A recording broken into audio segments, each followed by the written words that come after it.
Good morning, everyone. So I think on the introduction, there was a part that was missing as well. So after 1.5 years, today I'm extremely excited that I could get back to my loved profession for at least for 20 minutes. So just disregard me as a Deputy Minister of Industries for the moment because my entire career has been driving change, and the latter part of my career was driving digital transformation and data analytics in a large corporate. And it happened to be that I had to come to streets on 2019, and this is where I am today as a Deputy Minister of Industries in the new government. So basically today's theme, when I was given that I had to talk about digitization in the government and the benefits of digitization for industry, I just wanted to pull it back to the theme itself, the Society 5.0. Because as a government, as an individual who's in politics, we are not driving technical stuff. We are driving social transformation, not only in Sri Lanka, but as a human, for the entire humanity of the world. There are broken systems, inequality at every place. Our entire politics is about changing those things. So disrupting that with technology is the best way forward as we believe. So in terms of the, this few minutes, I first would like to ask you, with raise of your hands, how many of you have spent more than 2 hours during last week in making love?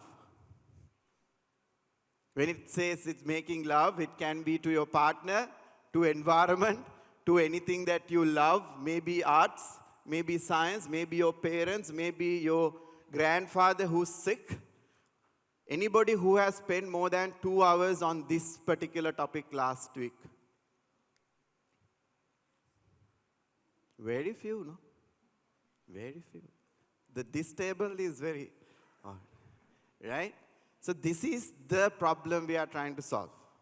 This is the problem because we as humans, we have human needs. While we do corporate needs, while we do government needs, while we do all this stuff that we are supposed to do for a paycheck, there is stuff that's going to make us better, happier, and human. And we've lost it along the way. Can anybody guess what this number is?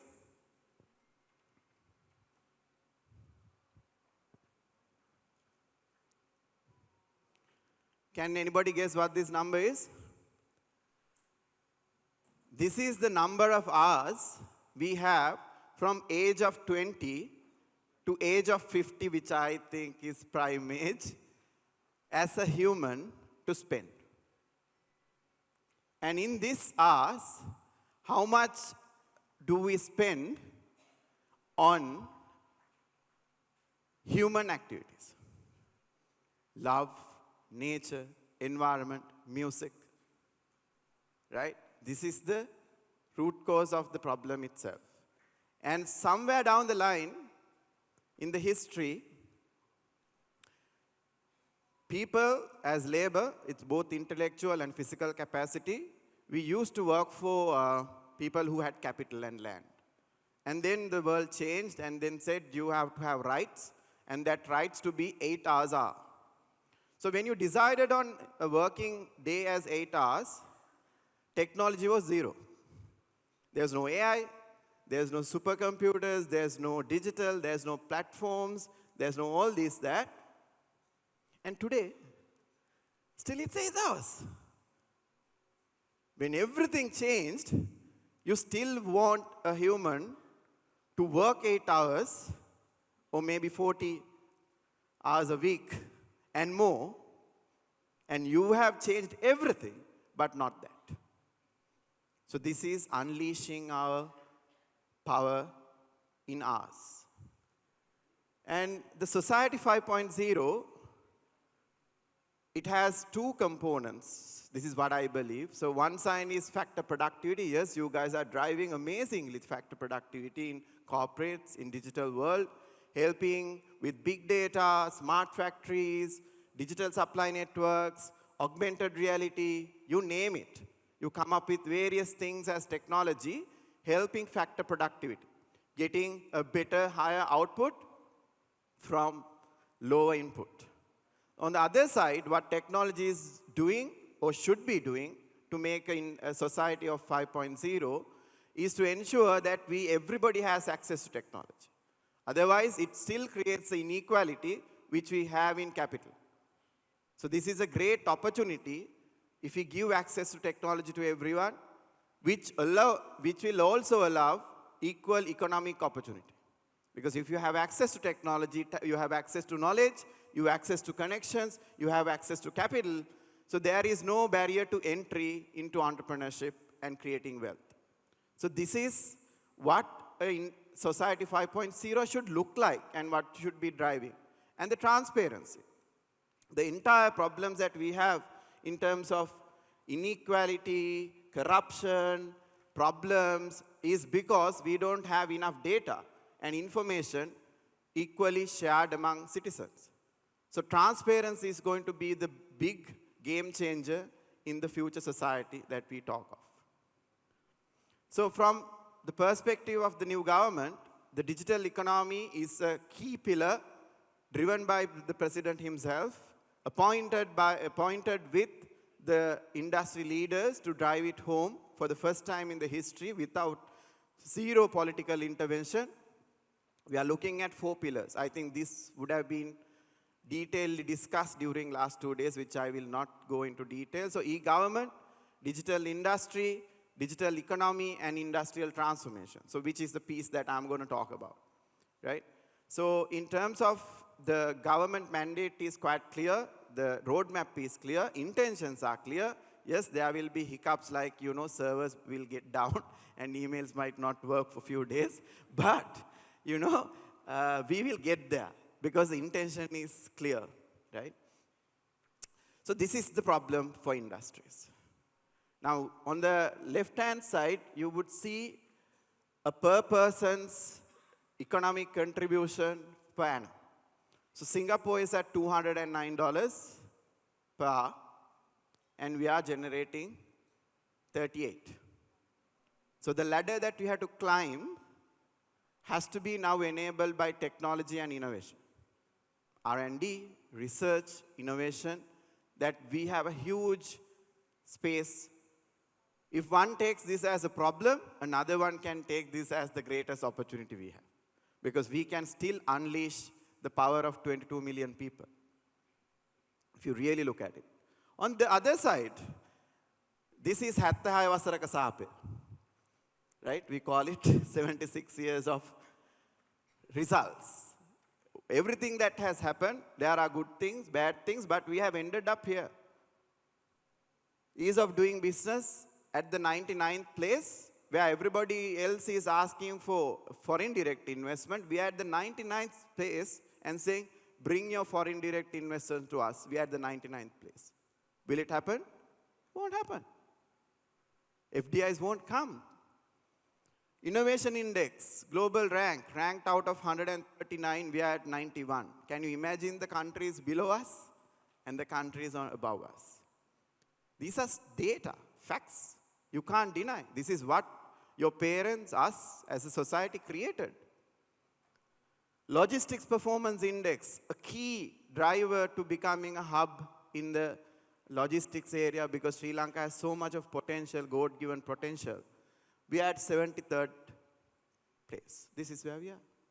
So from here to future, everything that we do in technology, government, process, people, education has to move us up.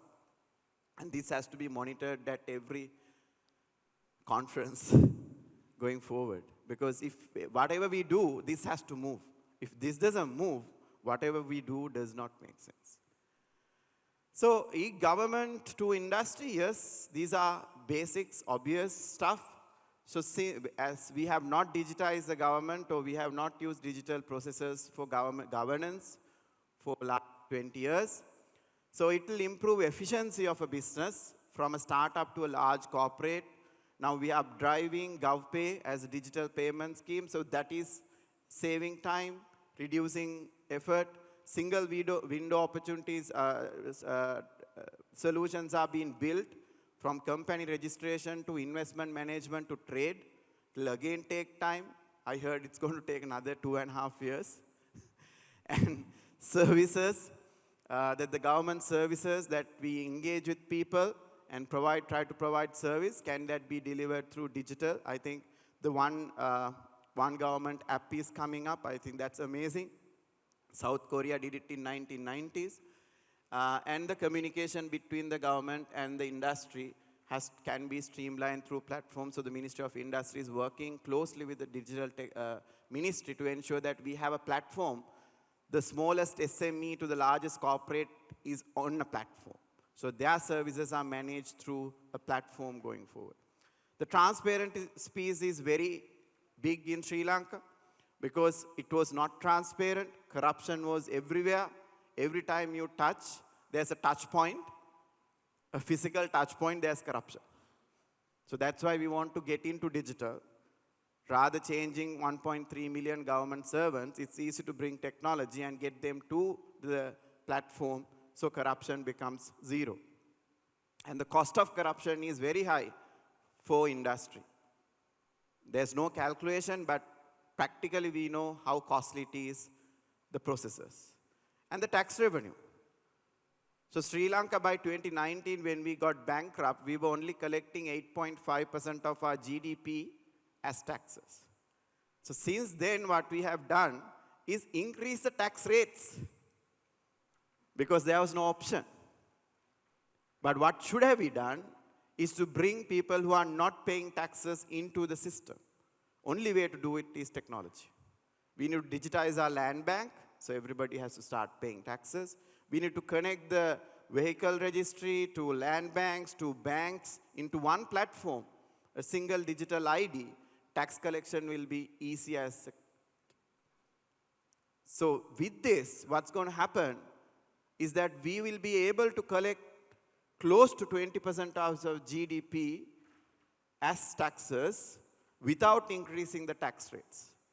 As a government, we are trying to reduce the rates and increase the tax base. So that is a strategy. For that, we need technology. We need POS systems in every shop.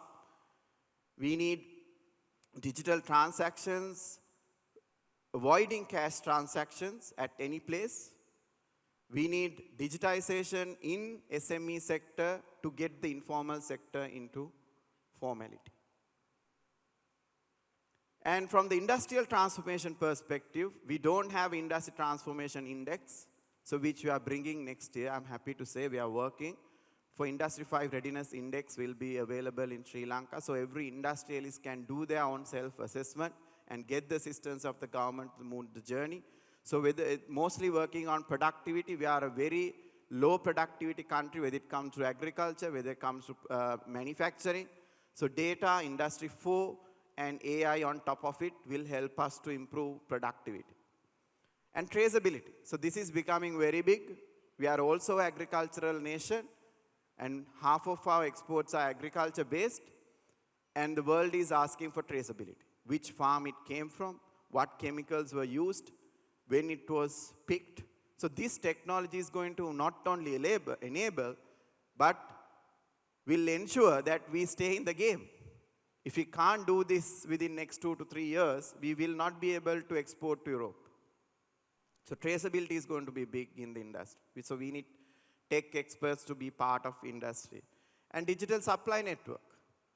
We don't have a ERP in the organization. We don't have a ERP that can plug into a global network, global platform. The world has already changed. The traditional linear supply chains are no more. It's a digital core that generates the supply and demand of the supply chain. And if you can't plug into that, you're not part of the global supply chain. Simple. So this is what I preach to my industrialists. It's a tough change. But we need the tech enthusiasts, innovators, to find ways that you can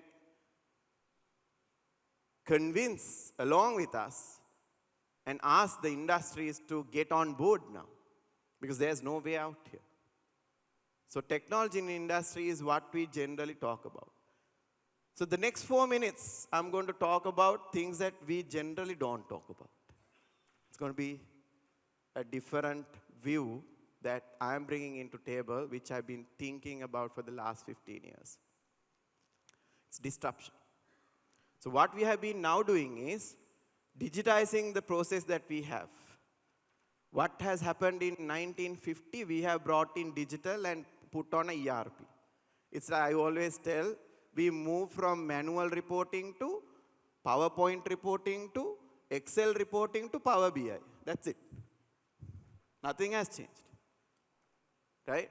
So similarly, technology is not enough disrupting the system, but basically digitizing the system.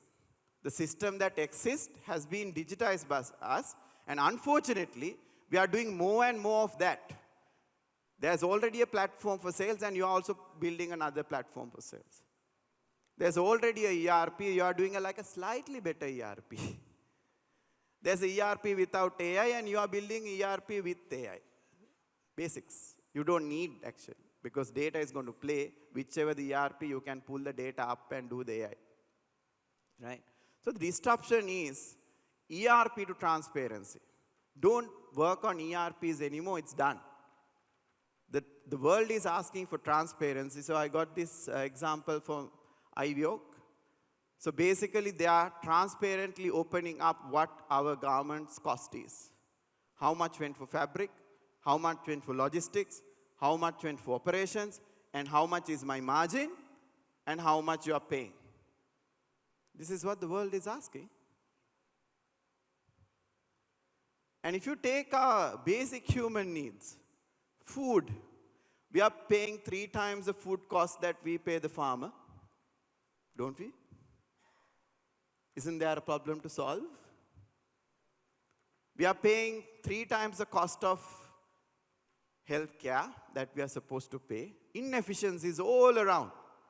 Cartels all around. Oligopolies all around. Capital all around. The basic human needs are being used to tap into our pay bill, monthly salary. Go back home and write down how much are you spending for your necessities. You will see what has happened to you. Food, transportation, housing, education, healthcare, just do the math in your monthly expenditure. This is a mafia. Somebody has to break it, and technology can do it. And housing itself, the cost of housing is high because the market is inefficient. Iron, cement, sand, all are oligopolies. Somebody has to break it. So from ERP to transparency is what we would need a disruption in. Sri Lanka can do it if we really want to. Digital banking to crowdfunding. So banking system is old as 200 years. What we have gone and done is digitize the banking system. It's not solving problems of people. It's basically taking our deposits at 6% and lending to us at 12%. Inefficiency is 6%.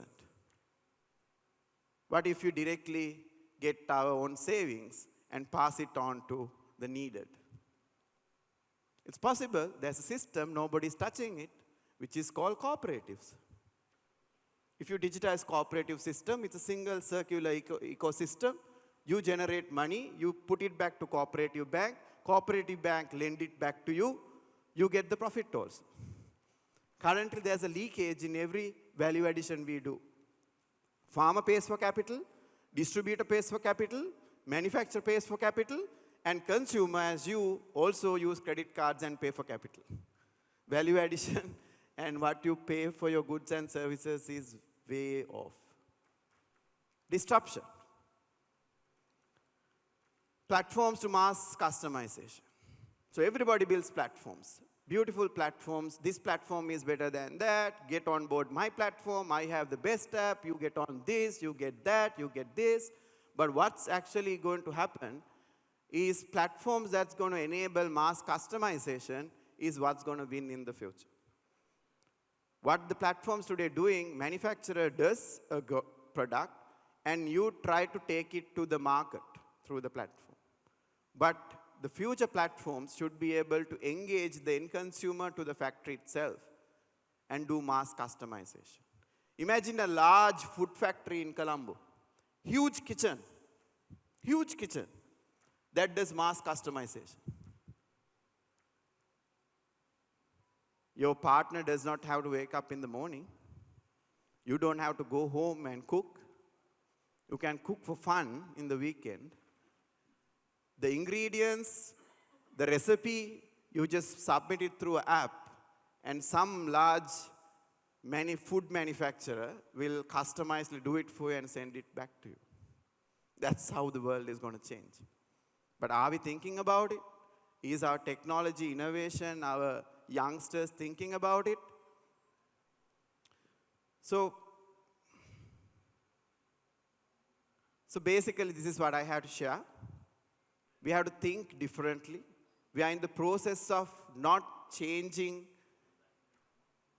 We are just not in the process of changing manual processes to digital processes. We are in the process of transformation and disruption. So as a country, we have that opportunity. If the world is not doing it, we have the slightest opportunity to create technology for those niche needs, growing needs. Circularity and transparency is the way to go forward. Traditional businesses are dying. Traditional supply chains are dead. Traditional banking is dead. Fintech has to come in and disrupt the finance industry. It has to do it because it's 200 years old. 200 years old. The biggest hurdle to human growth is capital. So if you manage capital wisely, these problems can be solved much easier. So let's use technology to earn our hours, at least 20 hours a week, to make love, and for the betterment of the humanity, that the resources, the abundant resources we have, is serving everyone in this world with equal opportunity to shelter, equal opportunity for education, equal opportunity for health, equal opportunity for economic activity. So this is my wish that the entire tech fraternity will think about and drive the society forward. Thank you very much.